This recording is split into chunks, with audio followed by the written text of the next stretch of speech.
بسم اللہ الرحمن الرحیم۔ ہمارا آج کا عنوان ہے صبر و سخاوت کی فضیلت۔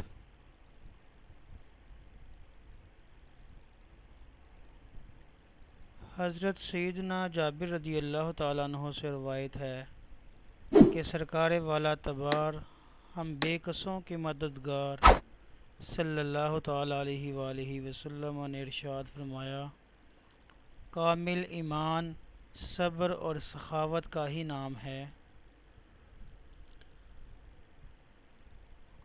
حضرت سیدنا عبداللہ بن عمر رضی اللہ تعالی عنہما سے روایت ہے کہ سید عالم نور مجسم صلی اللہ تعالی علیہ وآلہ وسلم نے ارشاد فرمایا، وہ مومن جو لوگوں سے میل جول رکھتا اور ان کی طرف سے پہنچنے والی تکالیف پر صبر کرتا ہے، اس مومن سے افضل ہے جو لوگوں سے میل جول نہیں رکھتا اور ان کی طرف سے پہنچنے والی تکالیف پر صبر نہیں کرتا۔